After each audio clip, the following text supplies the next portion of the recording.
Bienvenidos a esta última ponencia en este tercer día del quinto Congreso Internacional de Experiencias Pedagógicas y Didácticas en Educación Virtual. A continuación, la ponencia Posturas Pedagógicas de las Nuevas Tendencias Emergentes en Enseñanza-Aprendizaje por Gladys Galvez, Jesús Holmes, Mercedes Rodríguez y María Ceci Ibarra de Colombia. Bienvenido, Jesús. Muchas gracias, buenas noches a todas y cada una de las personas que nos acompañan y voy a iniciar la postura que nos corresponde en esta noche, agradeciéndoles a todos de antemano pues, la oportunidad que se nos da para expresar algunas ideas. Nuestra postura se llama, Nuestra ponencia, perdón, se llama Posturas Pedagógicas de las Nuevas Tendencias Emergentes en Enseñanza-Aprendizaje. Los estudiantes se conectan a la hora indicada para comenzar su clase.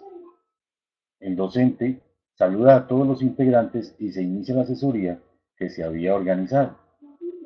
Buenas noches, bienvenidos a la clase virtual.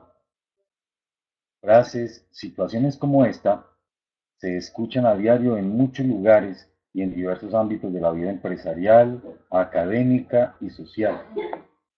La enseñanza surge en el momento en que es necesario que el conocimiento sea algo social, cuando éste tiene que dejar de ser patrimonio de una persona y debe estar puesto al servicio de una sociedad que lo necesita para poder avanzar y desarrollarse en los diferentes campos del conocimiento.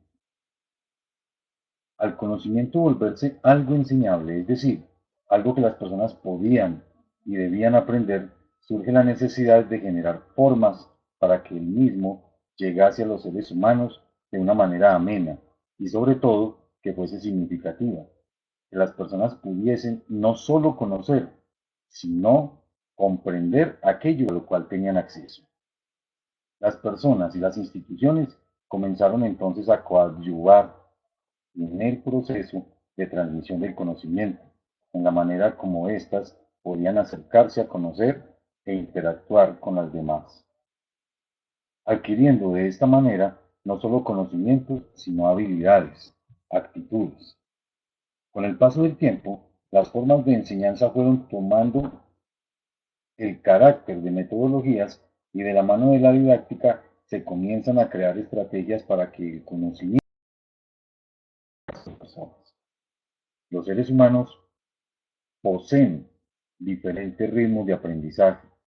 No todos aprenden al tiempo, ni de la misma manera, y de ello se encarga la didáctica, de buscar recursos para que las personas puedan y logren apropiarse de un tema o de un tópico de una manera más amigable para cada persona.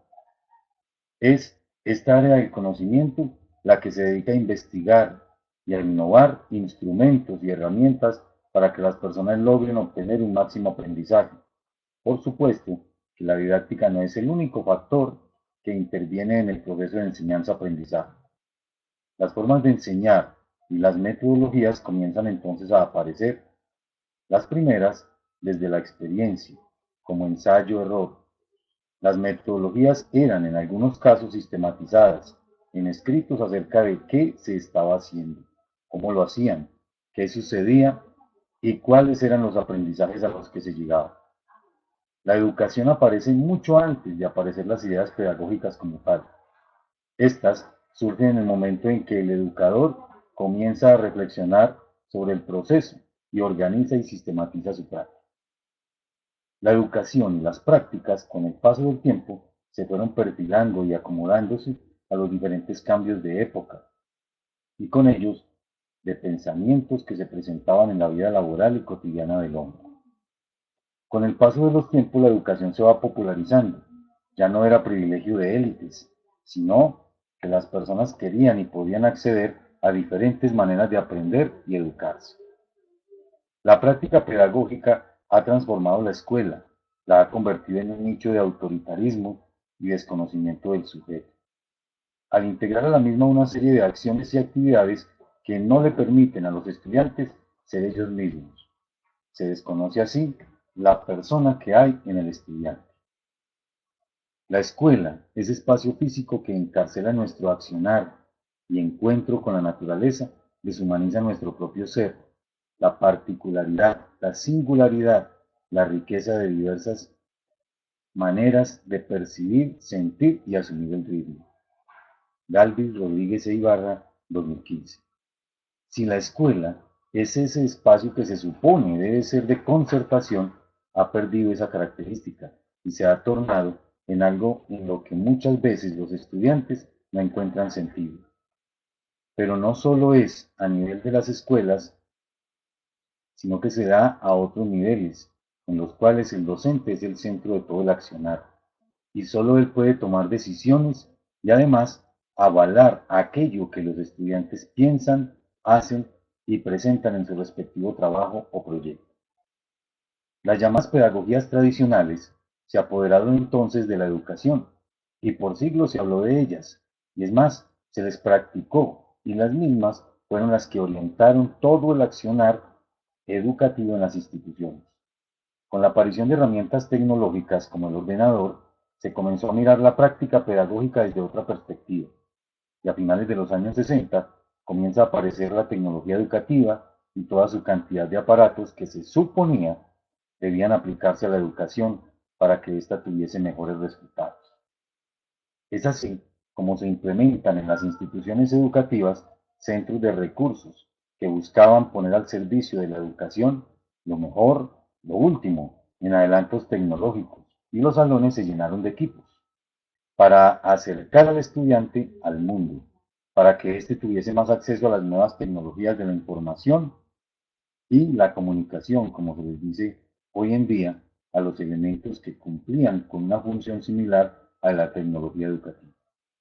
El uso de tecnologías en las aulas de clase no es algo nuevo, como lo he mencionado, pues entre más aparatos hubiese, más moderna sería la clase. Es más, en algunas instituciones todavía se mide a los profesores por el uso que hagan de elementos técnicos y tecnológicos dentro de sus clases. Es decir, será calificado con una nota inferior aquel docente que no use aparatos en su actividad académica. Con la llegada del Internet se acrecienta el uso del término virtualidad y se cree que ésta solo se encuentra en las salas de chat o cuando se conecta a alguna red. La virtualidad es un término tan antiguo como la misma historia del hombre. Virtual viene del latín virtus y hace referencia a la fuerza o voluntad para realizar un trabajo aunque no lo realice físicamente. Virtual no es un neologismo, pues sí es entendido en el imaginario de las personas como un elemento nuevo dentro de la tecnología y todo su avance. Anteriormente, hace unos años, la información era de uso exclusivo del docente y éste podía llevar al aula de clase todo tipo de elementos y le mostraba desde su perspectiva el mundo a los estudiantes. Estos tomaban lo que el docente trajese y lo recitaban. Con el acceso de elementos como las redes, la Internet, la multimedia y la virtualidad, todo este paradigma cambió. Pero hay un inconveniente aún entre la comunidad educativa y es que el modelo cambió. Los estudiantes lo saben, los profesores también, pero estos últimos aún están en la pedagogía tradicional, usando aparatos de última tecnología. Hoy se habla de TICs, lo cual no es otra cosa diferente que revivir la época de la tecnología educativa, pero 35 o más años después. Entonces, el retroproyector se ha cambiado por el videobeam y las llamadas filminas, que eran diapositivas en un rollo fotográfico, se ha cambiado por el PowerPoint. Las instituciones educativas han hecho inversiones gigantescas en tecnología y en redes, en equipos de tecnología de punta y en accesos a Internet. Pero, ¿y dónde quedan las dinámicas que generan todos estos elementos?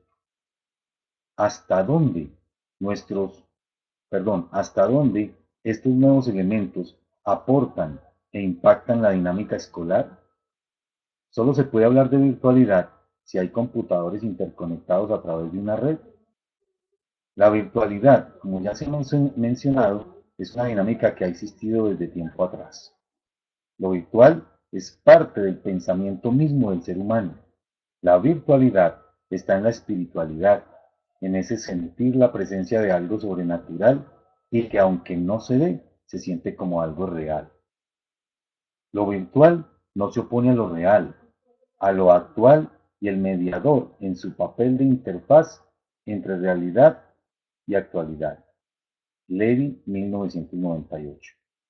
Lo virtual es quien clarifica que lo real estaría en el orden del yo lo tengo, en tanto que lo virtual estaría dentro del orden del tú lo tendrás. Significación y hallazgo autogenerado interaprendiente. Galvis Rodríguez de Ibarra, 2015. Lo virtual ha creado un nuevo paradigma en el cual el ser humano se siente libre. Es aquel espacio donde puede explorar sin límites. Es un encuentro con un mundo infinito de posibilidades. En la virtualidad, las personas se sienten escuchadas. En lo tradicional, solo son sujetos y sus trabajos no son vistos en muchas ocasiones. La virtualidad exige una serie de cambios en la práctica y en las posturas pedagógicas del docente, del orientador. Este debe ser un acompañante del proceso, un propiciador del aprendizaje, puesto que la virtualidad permite todo un campo de conocimiento y de interacción. La virtualidad debe abordar, incorporar y comprender todo el proceso de la complejidad, una que acepta y retoma las diferencias del otro, donde cada integrante posee un discurso propio y es aceptado y discutido por todos. La virtualidad es la escuela ideal, no por la ausencia de las personas, sino porque permite la presencia de todos al tiempo. Permite una dialogicidad entre los integrantes de la comunidad virtual. La virtualidad exige cambio constante. Existen prácticas desde lo tradicional que se hacían de la misma manera siempre. Muchos estudiantes pasaban por las mismas prácticas y hasta se presentaban las tareas y las actividades iguales. En la educación virtual esto no se debe dar. Las nuevas maneras hacen que las pedagogías emerjan y se combinen entre sí para formar un entramado, una red compleja de información, la cual está siendo consultada por todos, reflexionada por todos y retroalimentada también por todo el grupo. Ya no debe haber más respuestas como eso se verá después, puesto que hay acceso todo el tiempo a la información. Es complejo. Allí las partes no están separadas, hay multiplicidad de vínculos y estos permiten moverse por el universo del conocimiento. Se pasa de un enlace a otro y a otro. La inmediatez que permite la virtualidad, así no sea en tiempo real, es real. Y el tiempo de las personas que acceden, que buscan y que llegan a la información y a la interacción con los demás integrantes. Virtual real. Son frecuentes hoy día las visitas virtuales, los viajes virtuales, pero desde siempre el hombre los ha realizado. El pensamiento es una forma de virtualidad, la imaginación, los sueños, son proyecciones virtuales de la existencia del hombre y de sus aspiraciones y de sus ideas. La niñez es rica en virtualidad y son ellos quienes más practican esta postura. Pero la escuela no ha logrado incorporar este elemento en su cátedra.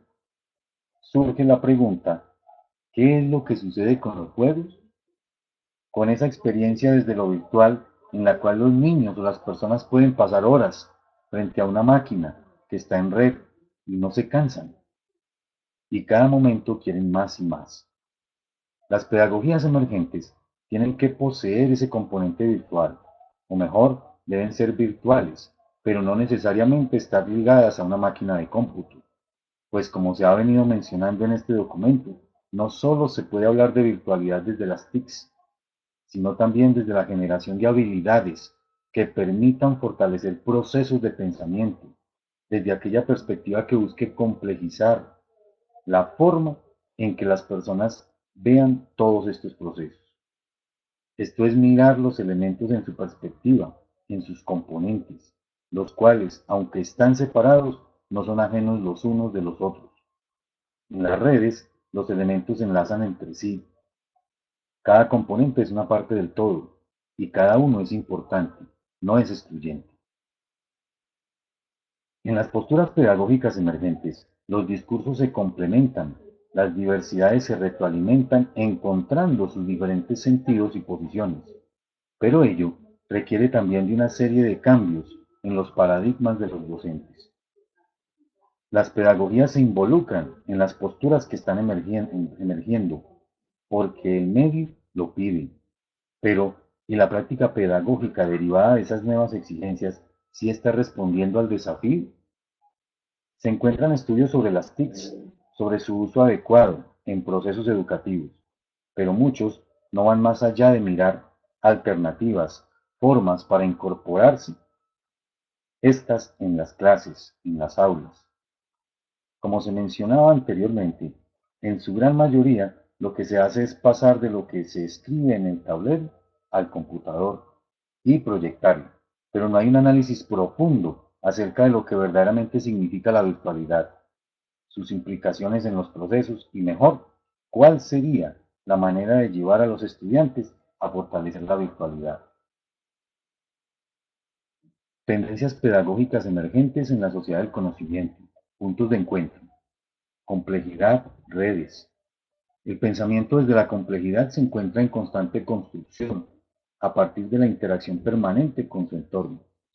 Es un pensamiento que dialoga entre el todo y las partes, que entiende los antagónicos como complementarios desde una perspectiva no reduccionista. Integra la creatividad como diálogo entre imaginación y racionalidad.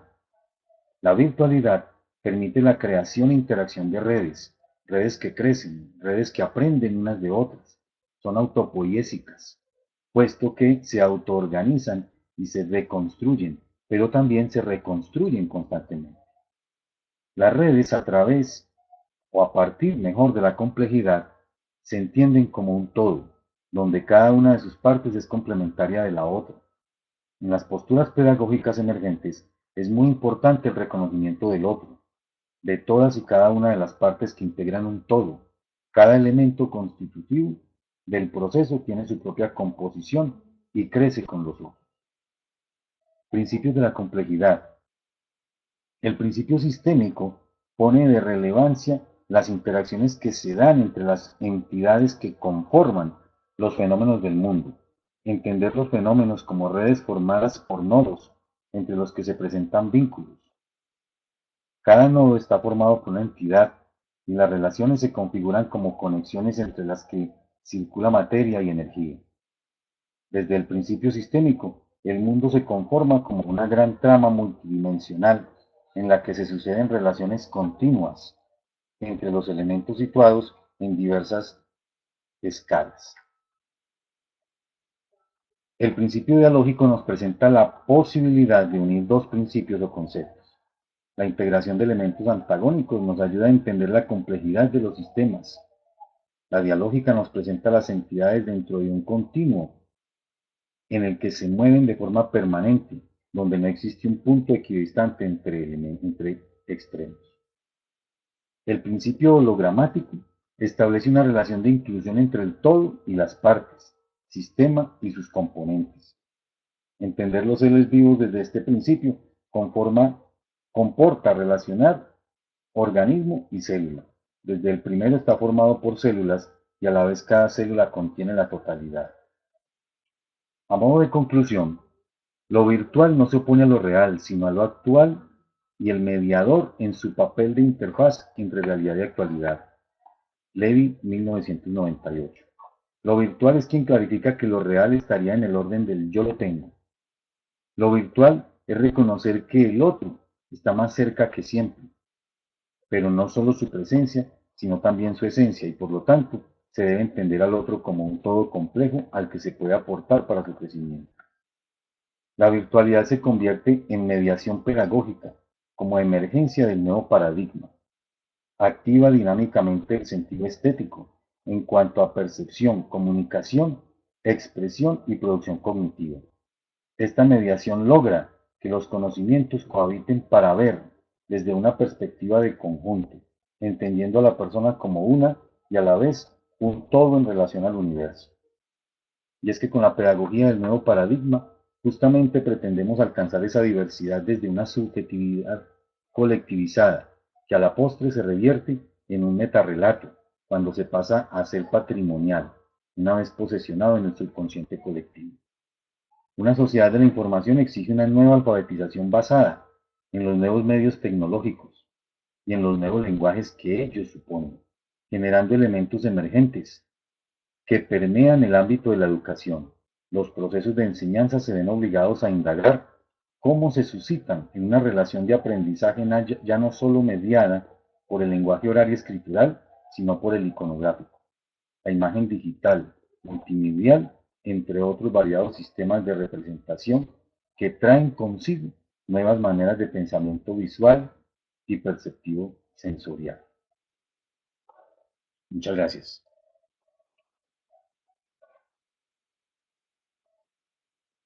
Si, Bien, las si, personas que tengan preguntas pueden formularlas en el chat o si gustan pueden hacerlo por medio de audio.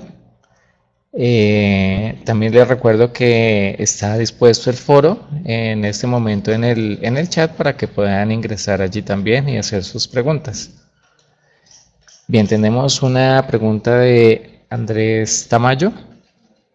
¿Cuáles serían los elementos concurrentes, antagónicos y complementarios que emergen en la relación dialógica TIC del ser humano?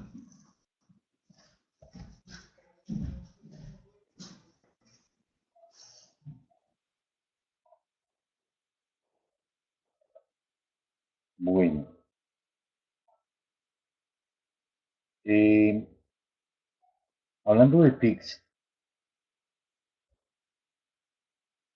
pues como lo acabamos de mencionar, siempre se ha tenido o se ha pensado que solo a través de las TICs se puede hacer virtualidad. ¿Sí? Y vemos cómo la virtualidad hace parte de la vida misma de las personas, de la vida misma del ser humano. Y elementos concurrentes podríamos llegar a afirmar, uno, la realidad como tal, lo real, lo inmediato que nos da las TICs como tal. ¿Sí?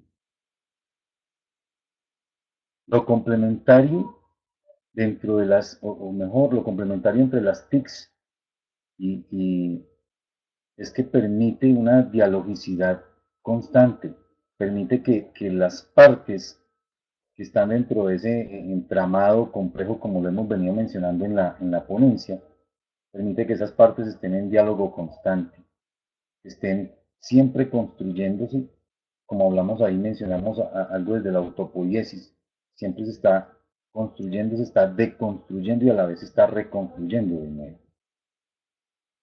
Complementario, podríamos hablar allí de la práctica pedagógica, cuál debe ser la postura pedagógica, no es el nombre de nuestra ponencia, cuál debe ser la postura pedagógica de ese docente frente a esa dialogicidad y en concordancia con las TICs. ¿Sí? Creo que ahí estaría el elemento complementario porque es necesario que el docente comience a cuestionarse sobre su papel y su postura frente a las TICs y frente al desarrollo de esa dialogicidad como tal en todo el proceso que, aunque es bien complejo, debe orientarse hacia retomar todos los elementos que componen como tal esa red, que por un lado pues son las personas que están allí conectadas, por llamarlo así, el mismo docente, ¿sí? Y la información también que configura un elemento bien importante allí. La siguiente pregunta la hace Nelson Rodríguez. Muy buena ponencia. Tengo una pregunta. ¿Cuáles son los cambios más urgentes en los docentes para afrontar la nueva realidad pedagógica que parece emerger de forma imparable?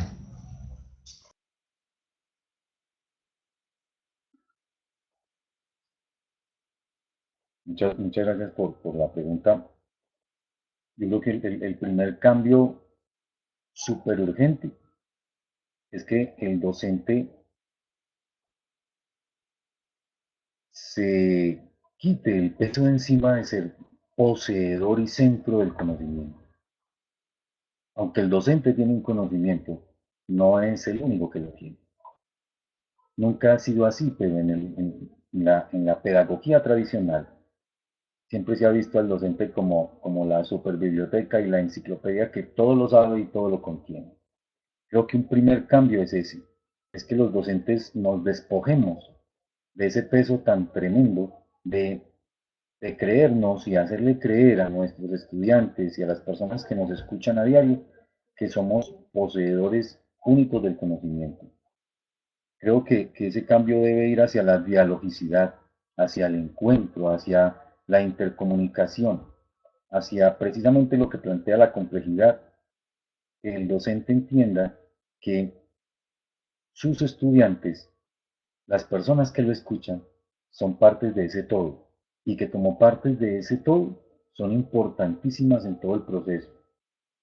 La clase debe ser convertida en un taller donde todos aprenden, donde ninguno tiene la verdad, donde ninguno sabe, pero sí todos quieren ir a aprender y donde todos quieren ir y compartir una información y compartir unos saberes y unas experiencias.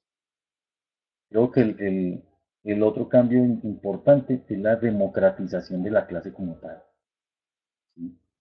Esa democratización debe ir enfocada hacia dejar esa postura dogmática que todavía, que aún tenemos muchos docentes, dejar esa postura dogmática y entender, entender que en la dialogicidad y en el encuentro de saberes es donde está la construcción. Entender que esa red que está ahí al interior del curso, del salón, del taller que estemos orientando, ¿sí?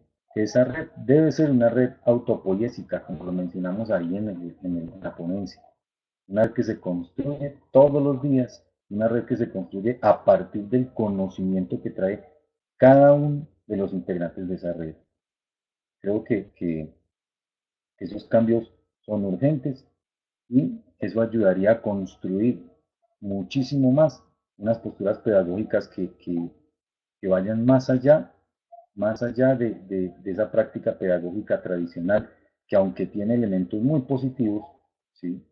Hay que comenzar también a reevaluar y a reposicionar otra serie de elementos que están emergiendo a partir de todas estas nuevas tecnologías y no solo de las nuevas tecnologías, sino también de la virtualidad misma.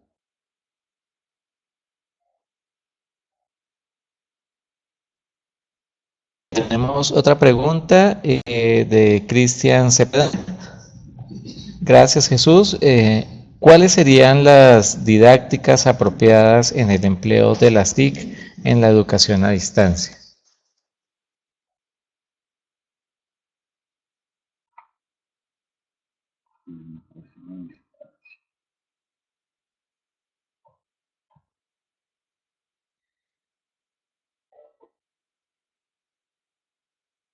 Pues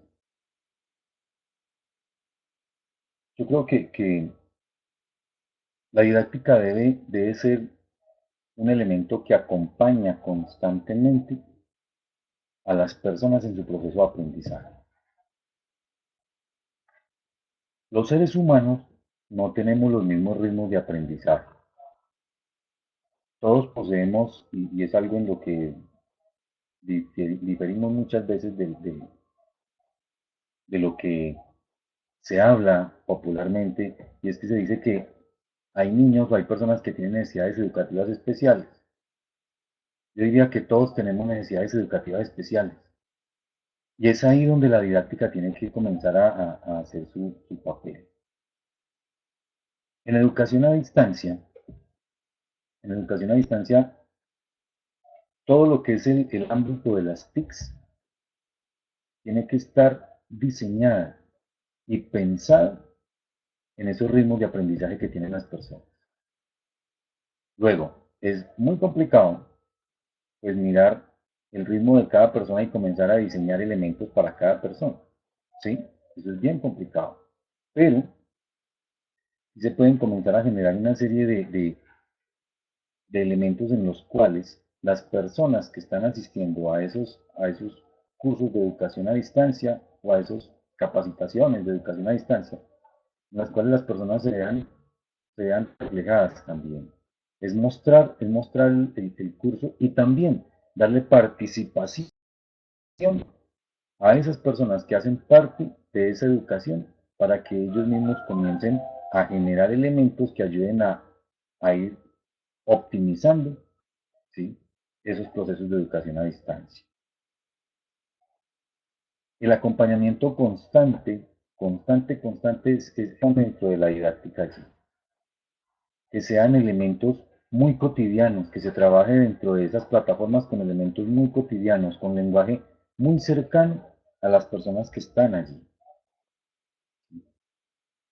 Porque muchas veces el diseñador de cursos y de talleres a distancia está haciendo ese diseño pensando en sí mismo, ¿sí?, pensando en su papel de tutor, pero no se pone en posición de las personas que van a ser los consumidores, por llamarlo así, ¿sí?, de esa plataforma o de esa educación a distancia. Creo que hay un elemento también bien importante que la didáctica debe tener en cuenta y es significatividad, que lo que se ponga allí sea significativo para las personas. No solamente diseñar un conjunto de diapositivas o de PDFs, no sé, sino también comenzar a hacer un aula de clase, convertir esa plataforma de educación a distancia en un aula de clase, en un aula de discusión constante, ¿sí?, en un espacio que, aunque es virtual, es real, ¿sí? Porque, como mencionábamos en la ponencia, ¿sí?, en la educación tradicional, en la pedagogía tradicional, pues muchas veces ese carácter de persona se pierde, ¿sí? Pues uno de los elementos que debe retomar la didáctica también es ese, es saber que, aunque se es virtual y se está trabajando a través de un elemento multimedial, ¿sí?, hay que tener en cuenta que quienes están llegando a ese elemento multimedial son seres humanos y, como tal, hay que responder desde una tecnología que es fría, pero hay que comenzar a través de la didáctica, a convertir las tecnologías en unas tecnologías que no sean tan frías, que sean más cálidas, más amenas, más humanas sobre todo.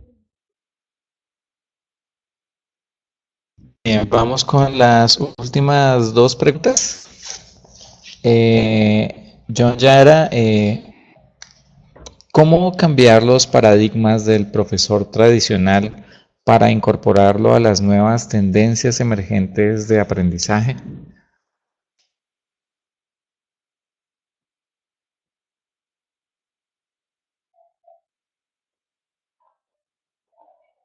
Esa pregunta es bien, bien compleja, bien, más que difícil, es compleja, y lo complejo pues no es sinónimo de difícil. Creo que, hablando en términos de informática y hablando en términos de TICs y de nuevas tecnologías, los profesores necesitamos resetearnos. Creo que ese sería un elemento bien importante, hacer un reset. Pero ¿y cómo hacerlo? O mejor, ¿cómo generar ese reset? O cómo llevar mi práctica pedagógica para que yo entienda que debo resetearla y debo comenzar a mirar hacia nuevos paradigmas, ¿sí?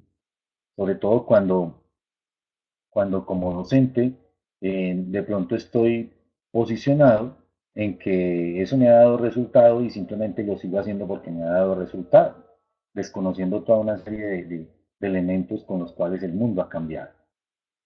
Creo que es indiscutible que, que las personas que ya hemos comenzado un recorrido, así sea pequeñito, que al menos hemos comenzado a reflexionarnos y a cuestionarnos sobre nuestra postura pedagógica, sobre nuestra práctica pedagógica, es necesario que eso se comience a ir generalizando, que se comience a ir volviéndose popular en las reuniones, en los conversatorios que se hacen en los colegios, en las instituciones, en las universidades, tomando el cafecito, compartiendo. Es necesario comenzar a hablar ese lenguaje desde los nuevos paradigmas o desde los paradigmas emergentes en pedagogía.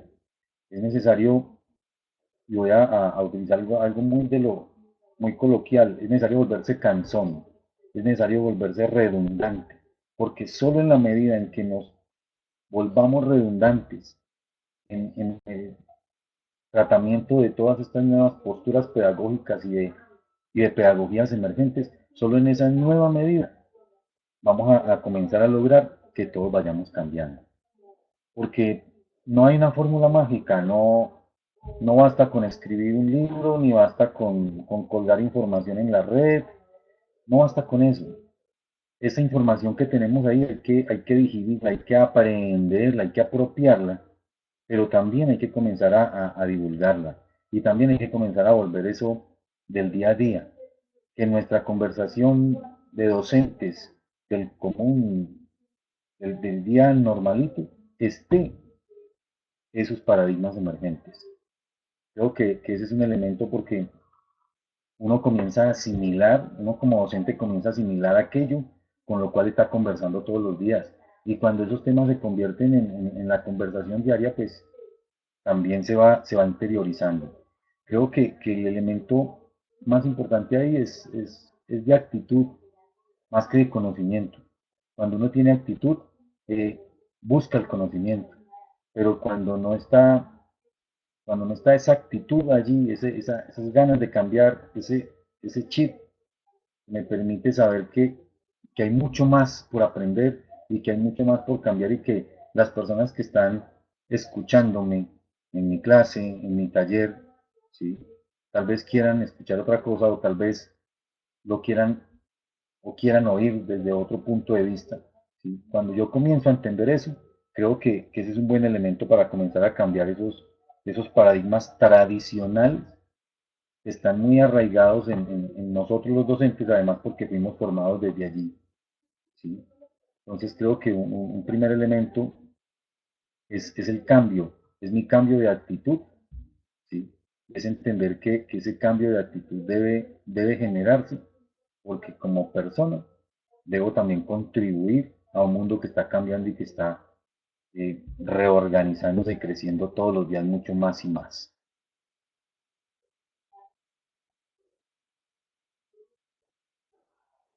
Bien, agradecemos a nuestro ponente Jesús Holmes Ospina y a su grupo de trabajo por haber participado con su ponencia en este quinto congreso. Y a los demás integrantes los invito a participar en el foro que se encuentra en el chat. A continuación vamos a continuar. Muchas gracias a todos por la oportunidad, sí, por la oportunidad de dejarnos a nosotros, de permitirnos a nosotros, a las profesoras Gladys Galvis, a la profesora Mercedes Rodríguez, a la profesora María Ceci Ibarra y en mi nombre también muchísimas gracias a todos por escucharnos y por darnos la oportunidad de compartir una serie de elementos que hemos venido reflexionando y construyendo poco a poco y que queremos también seguir con la ayuda de todos, de sus aportes, queremos seguir también construyendo más eso. Muchas gracias de verdad.